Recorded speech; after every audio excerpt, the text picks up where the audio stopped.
everyone. I'm Barbara Ham Lee. This week marks the 50th anniversary of the assassination of Dr. Martin Luther King.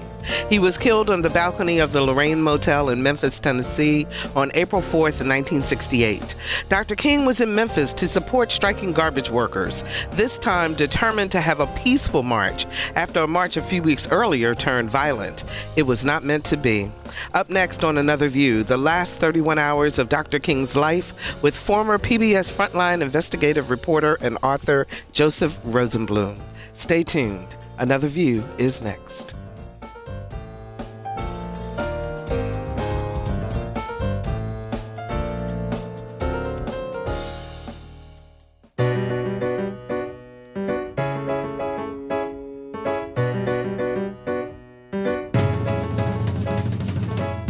Discussing today's topics from an African-American perspective, this is Another View. Hello, everyone, and welcome to Another View. I'm Barbara Ham Lee. The name of the book is Redemption, Martin Luther King's Last 31 Hours. It is a well-documented account of what happened in Memphis, Tennessee from the time Dr. King arrived in Memphis on the morning of April 3rd, 1968, until his murder on the evening of April 4th. The author of Redemption is former PBS Frontline investigative reporter Joseph Rosenbloom, and we welcome him to Another View. Hello, Joseph. How are you? Oh, thank you very much for being here. So, Joseph, I'm one of these type people. When I get a book that really catches my attention, I have a tendency to carry it everywhere I go. So if I have a few minutes, I can read it. And Redemption did that for me. I want you to know. Well, that's great to hear.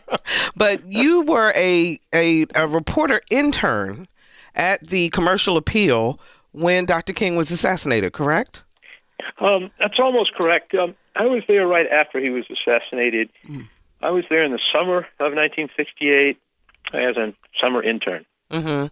And can you give us a sense of, even at that point, what was Memphis like? What do you remember about that time and how that juxtaposes with what you were able to find out through your research? Well, Memphis was still recovering from the shock of King's assassination, and it was in the air there. You could sense that there was still a kind of dismay at what had happened in the city. People's memory was still very fresh then, and Memphis was emerging from the Jim Crow era. The desegregation had started in the early '60s, but you could still sense that many of the vestiges of the segregated era were still present in Memphis, and I remember sensing that there was still quite a racial divide in the city at that time. Mm-hmm. Wait, but you didn't grow up in Memphis? I grew up nearby in a town called Jackson, Tennessee. It's about 80 miles northeast of Memphis. Mm-hmm. So your perspective on his assassination, was it different in Jackson, say, than what you experienced in Memphis, do you think? I can't say there was any stark difference between what the feeling was in my hometown of Jackson as compared to what was happening in Memphis. Of course, Memphis is a much larger city, and there's a very different sort of urban environment there. But in many respects, they're both part of the Deep South, and they share some common traits. So when you, in your book, in Redemption, you really take the time to not only tell us what was happening kind of almost moment by moment, but also you give the background and perspective of each of the characters in the book, each of the people who were involved in the Poor People's Campaign, who were with Dr. King during that time. What did writing this book do for your understanding of Dr. King? Well, you get to know someone pretty well. At least you feel that you do when you work on a biography for years and years, as I did. And when you have an opportunity to talk to people who knew him well and were with him in 1968 especially. So my sense of him is that he, on the one hand, he had a kind of public image as a serious advocate for civil rights, as a somewhat formal and solemn man. But underneath that, when people got to know him, he was very humble, really, and lighthearted. He told great stories and jokes, and so there was another whole side to him other than that public image. Mm-hmm. Yeah, it struck me that while he was in Memphis, that he really had a sense that the end was pretty near. I don't think he could have predicted the day, but he had a lot of melancholy hanging over him. He was feeling something. Absolutely. He was terrified that he would die at any minute, that someone would kill him. He had been the target of threats for a long time, and he'd actually been attacked a few times. His house in Montgomery, Alabama, had been firebombed. Mm-hmm. So he had experienced a lot of alarm about the chance that he might be killed. But by 1968, the fear was all the more intense, and he wasn't, in his mind, it wasn't a question of if he would be killed. It was only a question of when, and he thought it could happen at any moment. Mm-hmm.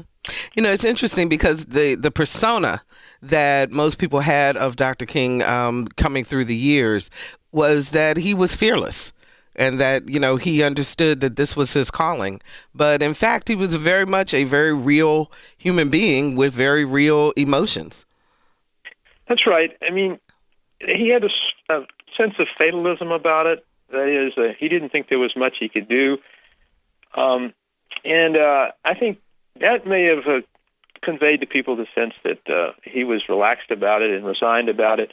But underneath, he was terrified. He really thought that he would die. He didn't want to die at a young age, but he felt it was a certainty, and so there was a kind of resignation on his part that it would happen, and there was nothing he could do about it, and he was determined to go on with his movement. Mm. So he was in Memphis because he had supported the striking garbage workers earlier, and he held a march, and it went terribly wrong. Can you kind of set that whole stage for us and bring us to the point where he came back to Memphis? Yes. He visited Memphis 3 times in 1968. Mm-hmm. The first visit, he addressed a rally for the sanitation workers who were in the throes of a bitter strike. He was back 10 days later to lead a march, and as you said, barely had the march begun in downtown Memphis until it turned into a riot. A small number of youths broke away from the march and began to smash windows and loot stores. And then he was under a lot of attack then, criticized widely for having lost command of his nonviolent movement. As you know, nonviolence was a core principle for him throughout his civil rights campaigns. And despairing because of all the criticism and the damage to his reputation, he decided to return to Memphis on the morning of April 3rd, as you mentioned as well. And he was resolved at that point to hold another march and vowing that the next march would remain peaceful in order to restore his credibility as a nonviolent leader. Mm-hmm. And he also wanted to then kind of parlay what was going on with the sanitation workers strike into his larger march, which was planned for Washington, the Poor People's Campaign. Yes, so he would say Memphis was a stop on the way to Washington for the Poor People's Campaign. Mm-hmm. That was going to be one of his most ambitious undertakings, if not the most ambitious. He was going to bring thousands of poor people to Washington to protest and demand a sweeping federal program to end poverty altogether in America, not just for African Americans, but for all Americans. And so he saw Memphis as an opportunity to highlight the impoverished circumstances of the sanitation workers as a way to magnify the urgency, as he saw it, of the Poor People's Campaign. Mm-hmm. You know, I found it interesting that he had so much pushback from African Americans, from people at SCLC, from whites, from everybody about this Poor People's Campaign. They did not want him to expand beyond racial justice into economic justice. That's right. So there were people within the Southern Christian Leadership Conference and even among his closest aides who thought that embracing another cause, one as ambitious as the Poor People's Campaign, and one that diverged from what they had been trying to do. As you know, the King's initial emphasis was on entirely on the South, to desegregate the public facilities in the South and also to obtain voting rights for African Americans in the South.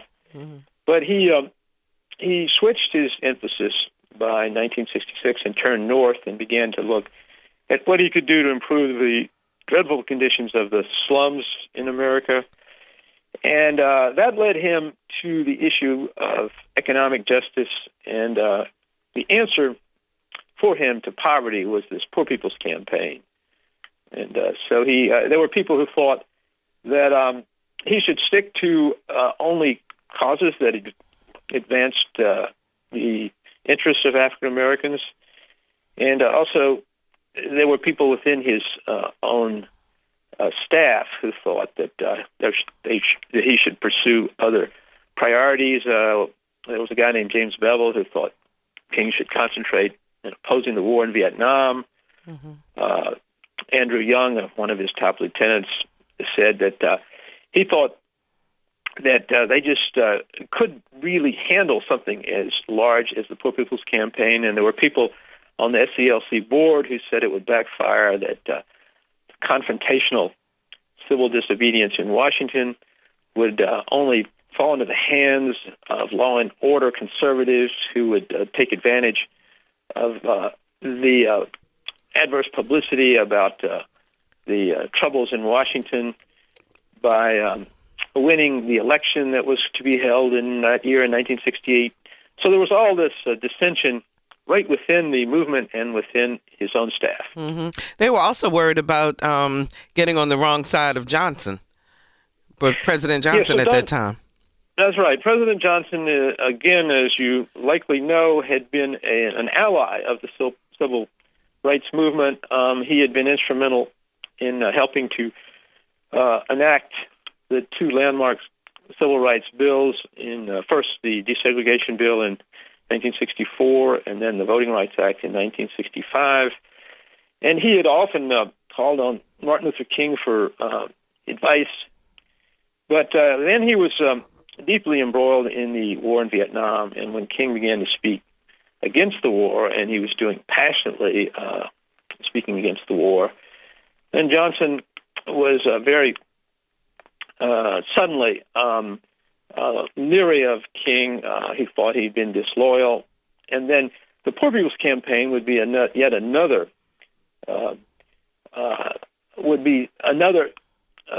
aspect of King's movement that Johnson would not welcome at all, because it would mean a challenge in the streets to his administration and a demand for the kind of legislation that he probably wasn't willing to support. 440-2665 or 1-800-940-2240 are the numbers to call to join our conversation. What do you remember about 1968 and about the assassination of Dr. Martin Luther King? Where were you? What was going on in your city or town in this area? 440-2665 or 1-800-940-2240. So, Joseph, paint a picture for us and tell us a story. Let's start with his getting on the plane in Atlanta to go back on the 3rd, since we're talking about the last 31 hours of his life. Starting with his flight from Atlanta to Memphis. What happened? He was on the Eastern Airlines Flight 381 from Atlanta to Memphis. And the plane was still in Atlanta that morning of April 3rd when there was a bomb threat against it, and it was directed specifically at King. So the plane's passengers were evacuated, dogs were brought in, and it turned out to be a false alarm.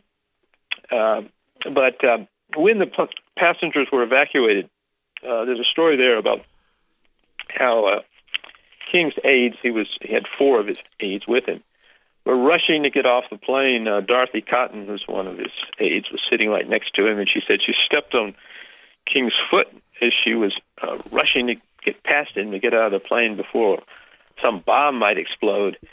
And Bernard Lee, who was sort of an aide-de-camp to King and who traveled with him and served as a kind of bodyguard, although he wasn't ever armed, was even faster getting off the plane. And yet King just sort of meandered off the plane, was in no rush, and he later joked that Bernard Lee, his bodyguard, was not doing much to protect him because he left King in the lurch. So that's what happened in the Atlanta airport.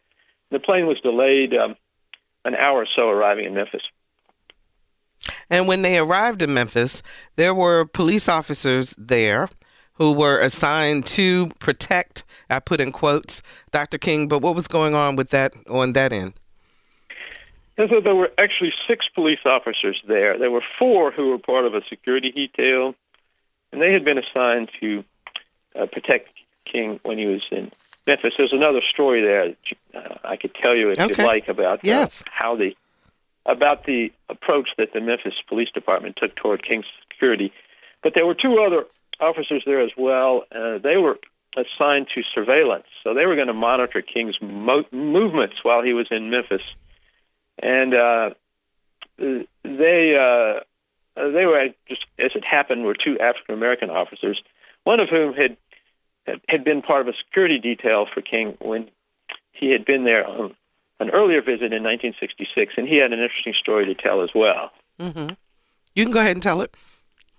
Well, that story, first, his name was Ed Reddit, and he said that in 1966, when King was in Memphis, just sort of passing through, he was on his way to Mississippi to participate in the March Against Fear. This was something James Meredith started then, and James Meredith was ambushed and wounded, and then King and a lot of other people, civil rights activists, went back to Mississippi to finish the March Against Fear. So he was in Memphis on the way to Mississippi. Mm-hmm. And then the police commissioner at the time, a guy named Claude Armour, was determined to protect King, and he assigned a whole contingent of African-American officers, including this Ed Reddit. I think there were something like 8 of them. And they closely guarded King. And Ed told me particularly that he was almost glued to King, that anytime King was then staying at the Lorraine Motel, and he said anytime King would leave his room, he and other officers would stay very close to him, so would literally surround him so that they could best protect King. And he said circumstances were very different in 1968 when Reddit was actually assigned to surveillance and not to the security detail. And was Reddit a part of the FBI? That's why he was doing the surveillance, or not? No, he was just a Memphis police officer. Okay. But what was the purpose of surveillance as opposed to protection?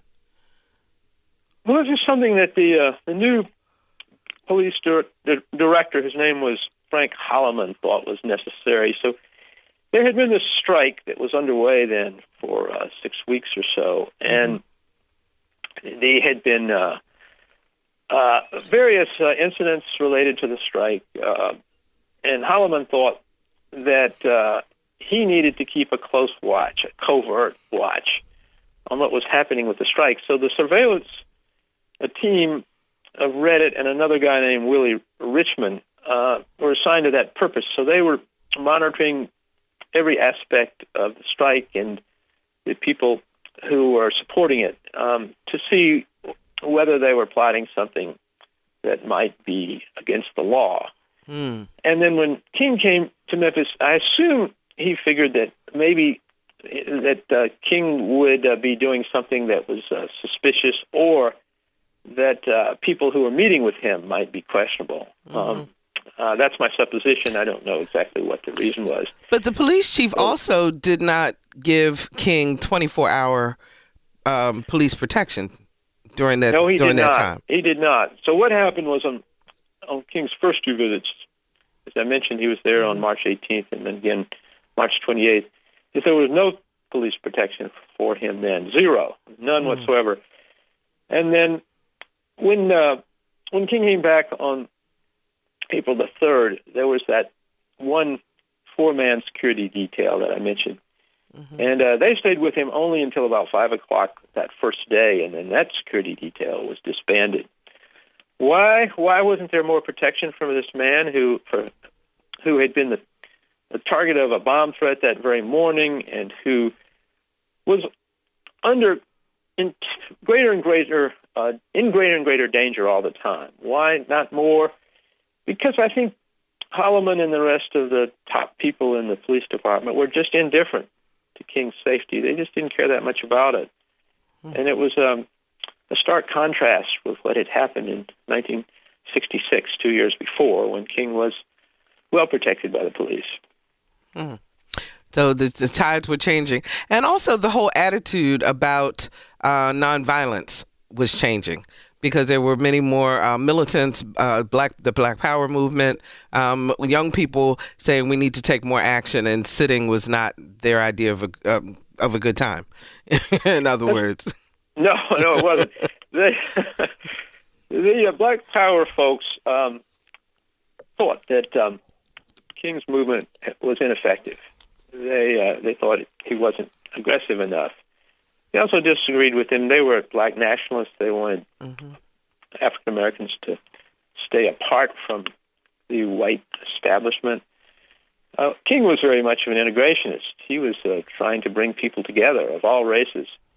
So there was that difference between them. And then in their rhetoric, if not in their actions, the Black Power advocates were talking in violent terms. They some of them actually carried guns, and they wouldn't disavow violence. And they said, if people attack us, we're gonna respond violently. Well, and all that kind of talk was not what King was wanting. Not at all what King wanted to hear.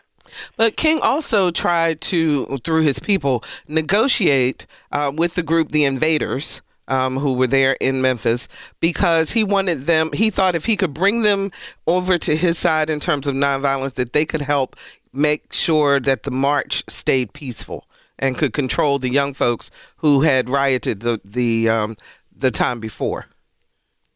Yes, what happened there? The Invaders were a small group of young African Americans who had embraced the Black Power ideology, and they had named themselves after a popular TV program at the time. It's about extraterrestrial aliens who come to Earth with hostile intent. And they had been implicated in the riot that had happened on March the 28th, although it was never well established that they had provoked the riot or participated in the riot. But King thought that if he negotiated with them, he was trying to recruit them as parade marshals for the march that he was planning on April the 8th, 5 days after he arrived back in Memphis. He thought that they would be a symbol of how the African American community was united behind the march, and particularly would send a message to young people that these invaders were siding with King and believed that what King was doing was the right thing, and perhaps it would mean that there wouldn't be as much possibility of more violent behavior around the march that he was planning on that Monday of April the 8th. 440-2665 or 1-800-940-2240 are the numbers to call to join our conversation. We're talking with former PBS Frontline investigative reporter and author Joseph Rosenbloom. He wrote the book Redemption, Martin Luther King's Last 31 Hours. Let's talk to Bob in Hampton. Hi, Bob. You're on the air. Yeah, I think it should be brought up about Martin Luther King opposing the Vietnam War a year before he was killed. Yeah, we And talked about that a little bit. Okay, sorry. And I would not trust NPR either. I would not trust Snopes. Don't trust NPR or Snopes. I looked up the Snopes. NPR seems to be very... Okay, sir, we were talking about the last 31 hours of Dr. King's life. Thank you so much for the phone call. We appreciate that. Keith joins us from Norfolk. Hi, Keith. You're on the air. Yeah, how you doing? Okay. The gentleman was talking about the Black Panther Party, and I'd just like to say it wasn't an anti-white group. It was about... Oh, no, we weren't talking about the Black Panthers, yeah. sir. We were talking about the Invaders, which was a specific group to Memphis, Tennessee. Okay. That was involved in the Black nationalist movement. That's what we were talking about. Okay. Okay. Okay, I got you. All right. All Thank right. You're welcome.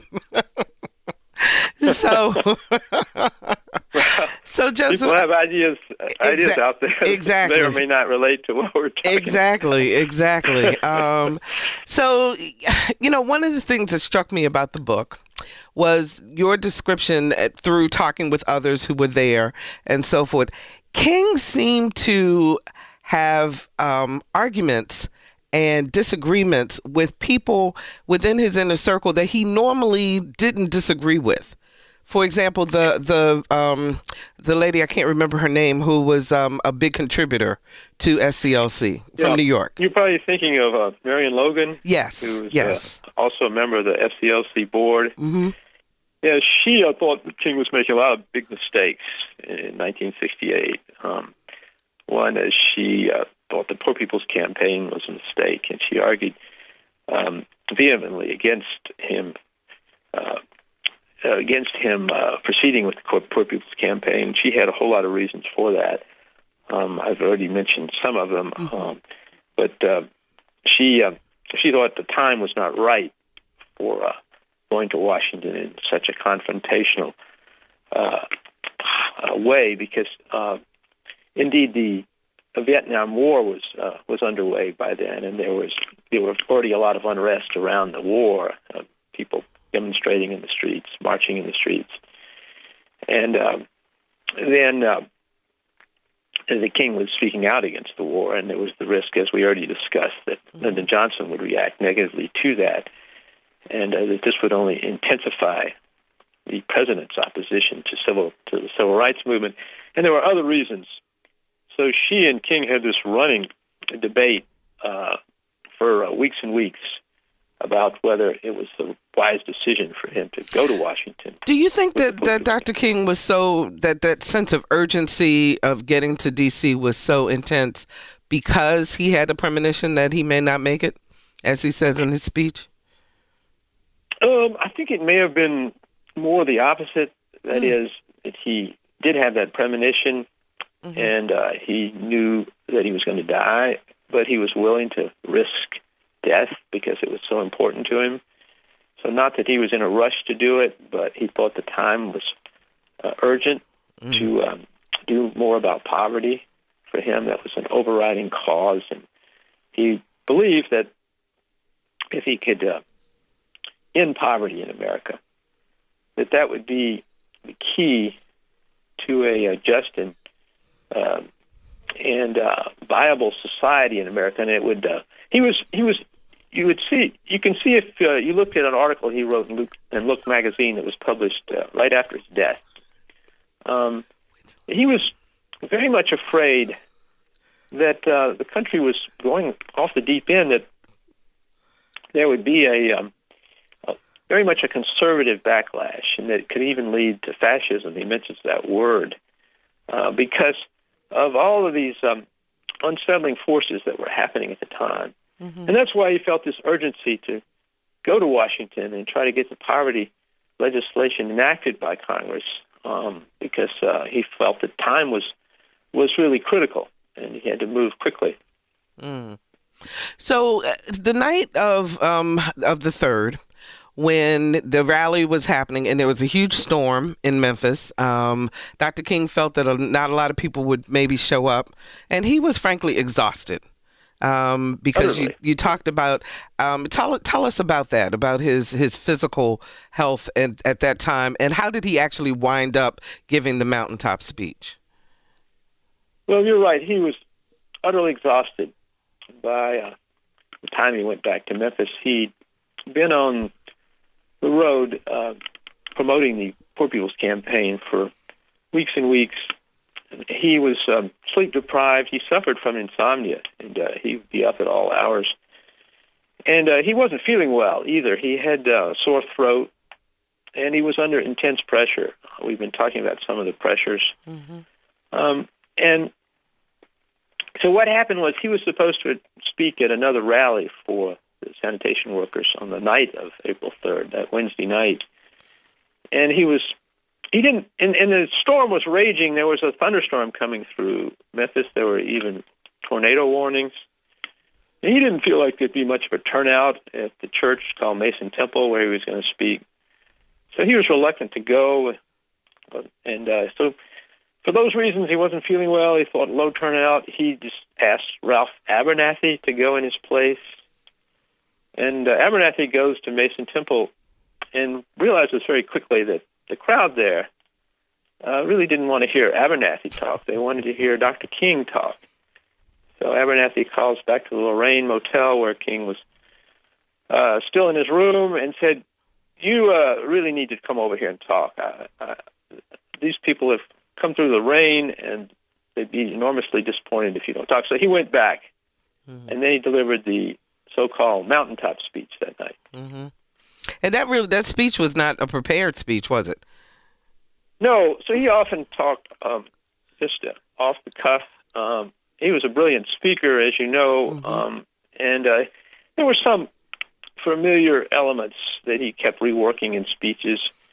But by then, he always had been just a very gifted speaker, and by then he was at his best, I think, that night. It was one of his most memorable speeches.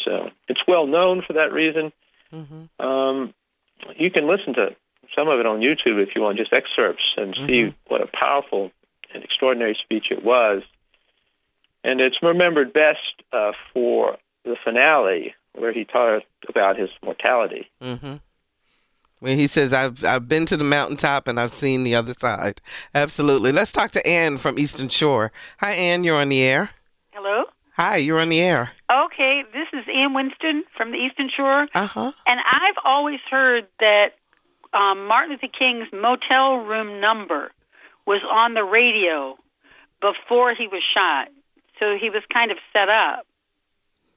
Okay, let's talk to Joseph and see if he found that in his research. Joseph, you want to respond? Yeah, I think what you're remembering is there was some TV footage that showed King coming out of the door at the Lorraine Motel. So you could see in the background room 306. And that was shown on the evening of April 3rd. By that time, James Earl Ray had already checked into a motel in Memphis and could well have been watching television. So that's possibly how he knew, assuming he did, that room 306 at the Lorraine is where King was staying. I hadn't heard anything about a radio broadcast. Don't know about that. But there's been a lot of theories about some conspiracy. Maybe that's what you're implying. Some conspiracy in the murder of Dr. King, and there's a whole cottage industry of books about that. And there were exhaustive investigations by various official agencies. I didn't get into a lot of that in the book. I think my own view is we'll never know for sure if there was a specific conspiracy. I don't think that any of the investigations have developed a clear proof of conspiracy. There's some circumstantial evidence. So I didn't get into that in the book. I think it's territory that others have explored so well that I just didn't do that in the book. I do have in the book a profile of James Earl Ray and tell of what he was doing in Memphis. Well, I was going to say, 3rd, why not tell us about that? Because you do set up how he got to Memphis and what he was doing also in those last 31 hours. So tell us a little bit about that. So he arrives on the evening of April 3rd, checks into a motel called the New Rebel Motel, spends the evening in his room. the next morning, he leaves, checks out of the motel, and then he apparently started scouting around for a place where he could have a chance to kill Dr. King. And he winds up in a rooming house, and he really is extraordinarily lucky to find a rooming house, the back of which faces the Lorraine Motel. He's further lucky in that there's a room available that gives him a view of the Lorraine.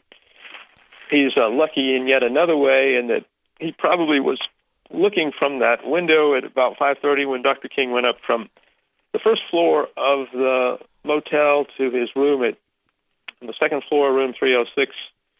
He's further lucky that he can go down to the bathroom in the rooming house where he has a much better angle to watch King and shoot King. And lucky in yet another way in that Dr. King emerges from his room while it was still light outside, and where Ray, in a sense, has a sniper's nest set up in that bathroom. And lucky that Dr. King pauses for a moment at the balcony of the Lorraine Motel to banter with some aides who are in the parking lot below. And that's when Ray fires his rifle and hits Dr. King. And when you use the term lucky, you're talking about how all of those circumstances came together at the same time. Is that right? That's right. Yeah. I just want to make sure people understand that's the way that you were phrasing that. I don't mean lucky in that it was fortunate that he was able to kill King. That's for me. That's one of the most deplorable moments of the 20th century. But no, lucky only in the sense that from his standpoint, he had a lot of lucky breaks. That all these moments converged to enable him to kill King. That's what I mean. Do we know why he did it? No, we don't. Again, these investigations looked extensively into that question of what his motive might have been, and no specific motive has ever been established. Ray was a virulent racist, and perhaps that was motive enough. He didn't have a history he had a history of stick-ups at gunpoint, so that's violent crime. But he never actually, as far as I know, he never actually shot anyone or injured anyone in the course of a long career as a criminal. So this was somewhat out of character for him to be a shooter, an assassin. It was out of character. So that's one thing. And there's no good evidence that he was hired to do this with the expectation of a reward. So it's a mystery. So why did it take them so long to find him? I mean, because I remember you talk about how the police were having lunch at the fire station, which was across from the Lorraine. Yeah, they had stopped there at the fire station, and they rushed over after King was shot. There was one of those two officers I mentioned who was conducting the surveillance. He was still there in the fire station. He saw when Dr. King was shot and alerted the other police who happened to be there, actually on a coffee break. Police rushed over to the Lorraine. And why did it take so long? Well, there was an immediate dragnet for him, a massive manhunt to find the killer. They didn't know who it was then. And so it took a while. Ray somehow eluded the dragnet. It's never been clear how that happened. He raced away from the Lorraine. He was probably smart enough to take some back roads that weren't as carefully watched, and eventually got to Atlanta that day, or the next day perhaps. And then Ray was pretty clever as a fugitive. There's always been some question how he financed his movements as a fugitive. That's one of the issues for people who've looked into the possibility of a conspiracy. But he went to Canada, managed to get a fake passport there. It was pretty ingenious the way he did that. Traveled as far as Mexico, and it wound up in Los Angeles. And at some point, he decided to kill King, and it's not really clear, again, what might have precipitated that. King was in Los Angeles just about the time that Ray left that city to go to first to Atlanta, and then he was essentially stalking King. Mm-hmm. When Ray was in when King was in Los Angeles, there were articles in the newspaper, and Ray did read the newspaper regularly, articles about what King was doing at that time in his life, talking against the war in Vietnam and organizing the Poor People's Campaign. And maybe Ray read those articles and decided that he really should, that this was the time that he really should act then and try to assassinate Martin Luther King. So, and this is pure speculation, but based on your investigations and all the people you talked with and so forth, what do you think Dr. King would have done differently if he had had a chance to do Memphis all over again? Do you think he'd have done it any differently? That's an interesting question, Barbara. Obviously he would avoid going to Memphis, or at least conducting himself in Memphis in a way that exposed himself to an assassin. But I think he was quite certain that it was the right decision. He disregarded the advice of a lot of his aides that he shouldn't go to Memphis, Andrew Young in particular.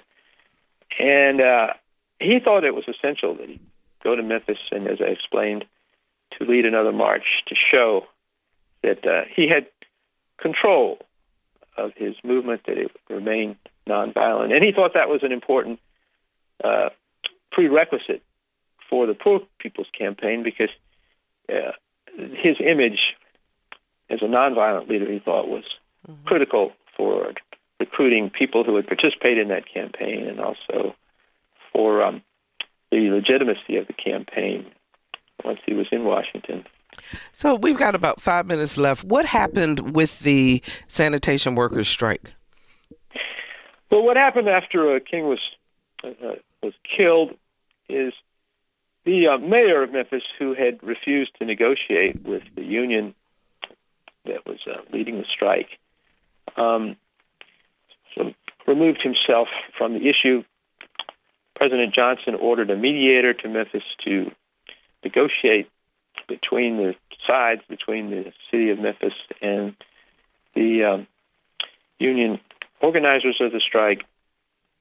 And eventually the city council agreed to recognize the union, which was one of their main causes.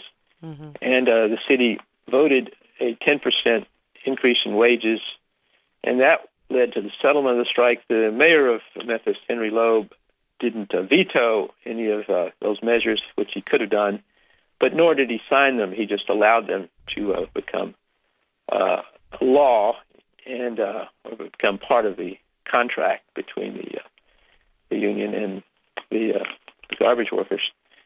So that's the way it ended, with some satisfaction for the people who had been on strike. Mm-hmm.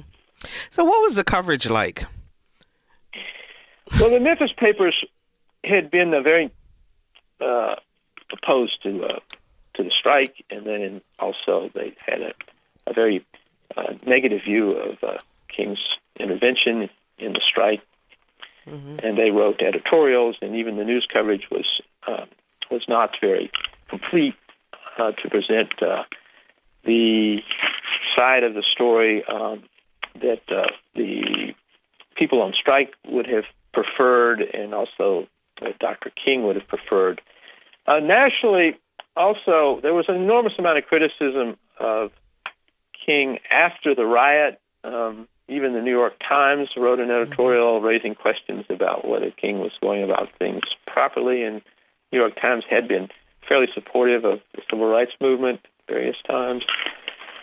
So the criticism was widespread, but particularly because of the riot, and somewhat because of the Poor People's Campaign, the risk of some disruption to the government of Washington and so on, and that was attracting some criticism in the press as well. Mm-hmm.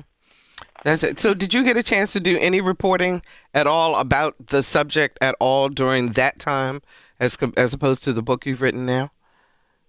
No, I didn't. I mean, in the summer of 1968, I wasn't assigned. I was just a lowly intern, and I wasn't assigned to do anything related to the events of March and April in 1968. And actually, I can't remember the paper doing much about that anyway, the Commercial Appeal, the morning daily paper. And I didn't have a chance to do any reporting or research then at all. Mm-hmm. I just filed away the idea then that someday I'd like to go back and write about it. So all my work was started in 2006 when I began interviewing people in Memphis who had been very involved in the events of 1968 and had some fascinating stories to tell. So my last question to you then is, and we've got about 2 minutes left. So did writing this book give you a different perspective on race relations today? Well, yes and no. I mean, I already had I read the papers carefully and so on, and I already had a sense about what I thought was happening with race relations today. In the book, I think what you have to remember that King was very alarmed about events that were transpiring in 1968, as I've already tried to discuss with you. And I think that dark mood is still very much prevalent in this country right now about race relations.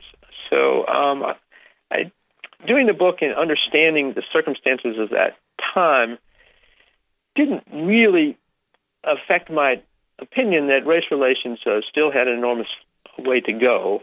The only thing I would say is King was desperately trying to do something about all that, especially with something about poverty. And I think what the book showed me more than anything else is that a lot of those issues that he was raising haven't been resolved very well. Yeah. And so that's why it doesn't surprise me that we have a lot of the same issues now that we had in 1968. Yeah. The book is called Redemption, Martin Luther King's Last 31 Hours. The author is Joseph Rosenbloom. And Joseph, we thank you so much for joining us here on Another View today. And we'll be right back.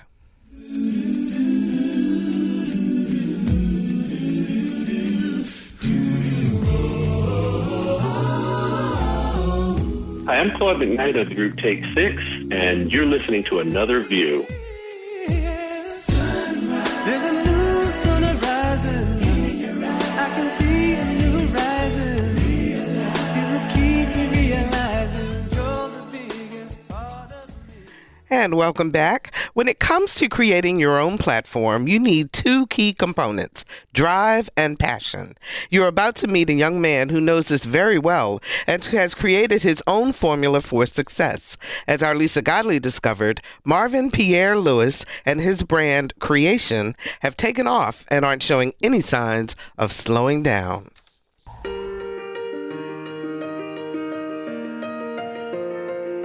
Marvin Pierre Lewis spent the first part of his 19 years moving from country to country. His journey began in Haiti, then to Switzerland, and finally to the U.S. Life is not always easy. Life is not always as you want it to be. You know, life can throw you anything, any obstacle that makes you move to a foreign country where you don't speak the language. I'm trying to tell people, as an entrepreneur, I'm trying to tell people it doesn't matter where you're from. Doesn't matter what skin color you are, as long as you want it, as long as you go for it, if you keep working and working, you'll be successful. Marvin joined forces with 3 of his friends and launched Creation in 2016. Creation is personal to me because the way I see creation, everyone is a creation, everything around us is a creation. So having a clothing brand to call it Creation, I basically created another creation, if that makes sense.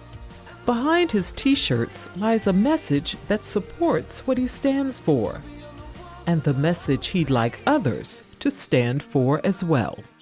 For example, we have the sniper font. When somebody buys our sniper font, they wear it in a day. They're feeling down. If you're thinking of a sniper, you are targeting something. It may be your goal, your dreams. We also have the tumbling down t-shirts. This font, we created it because it's awesome. But also the no limits in the back means, you know, there is no limits into what you do. Just keep pushing until you reach your goal. That's why we adopted No Limits as our slogan. Since its launch, Marvin's Creation clothing line has grown, and with it, his entrepreneurial dreams. I am currently working on getting a business license to become a legal agent here in Virginia. My agency's name is Creative Empire. I've built 3 brands from scratch.